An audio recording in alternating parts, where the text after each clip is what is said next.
Hi there. Our last video said that airplanes don't get pushed into the sky. They get pulled up by an invisible force, huh?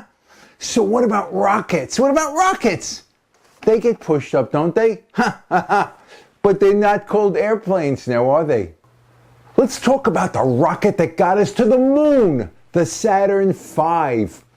It takes less than 3 minutes to go from being a 6.5 million pound, 138 foot tall lump to moving at 7,500 feet per second. How's that? It could do it faster, but they always shut off the main motor early. The first of its 3 stages has 5 engines. 4 of them can tilt to help steer it. You gotta admit, that's unbelievable. But what's even more amazing is the courage of the hitchhikers. I mean the astronauts. They sit on top the most complicated machine in history, knowing that each of its 3 million moving parts was made by the lowest cost government contractor. Rockets fight the pull of gravity using an idea the Chinese came up with. 5,000 years later, an American by the name of Goddard showed up, and he was followed by a German named Von Braun. Dr. Robert Goddard is the father of modern rocket propulsion. He was a physicist and an inventor. 22 years after the Wright brothers flew for the very first time, Dr. Goddard's rocket lifted to the sky. He made March 16th, 1926, an important date on humankind's journey to the stars.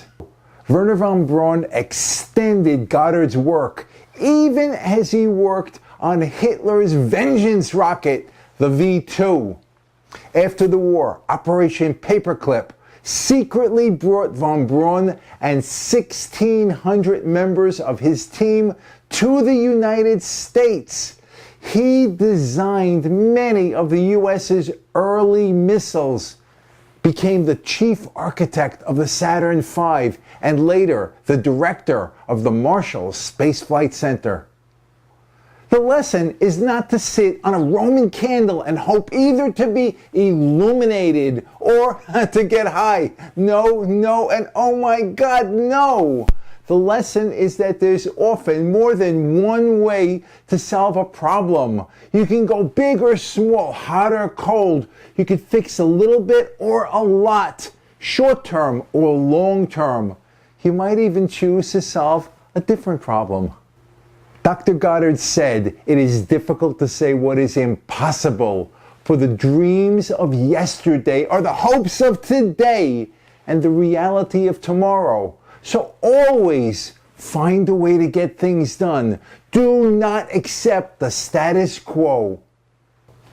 By the way, ships coasting in space go in a straight line. But, and there's always a but, if they're near a planet like the Earth and going at just the right speed, they orbit, which is to fly in a circle. Gravity is always pulling them down, so they're constantly falling. But their speed in a straight line means the ground has moved away from them. They're never gonna into the ground. This is almost a miracle. And another, by the way, in 1666, Sir Isaac Newton was wondering why the moon orbited the Earth. He reasoned that it always had to be falling because an apple did. He came up with the 3 laws of motion, and they have never been repealed. Alas, by the way, the Saturn V lifted from Kennedy Space Center 13 times between 1967 and 1973. It brought man to the moon, and we've never been back, but we should. Think about it. All that real estate with such a great view. What do you think? Tell us, please. I am Mike for the Be More Better team. Thank you for watching. We really appreciate it. Please comment, like, subscribe if you haven't, but always, always be more better. Body, mind, and spirit. And then be even more better when you boost somebody up, because it boosts you too. And now a shout out to Clara, Julie, and Gilly. This has been a pleasure. Until the next one, bye now. The first of its three stages had 5 engines. 4 of them can tilt to help steer it. What? And what's even more amazing is the courage of the hijackers. Hijackers? Hitchhikers! Dr. Robert Goddard is the father of rocket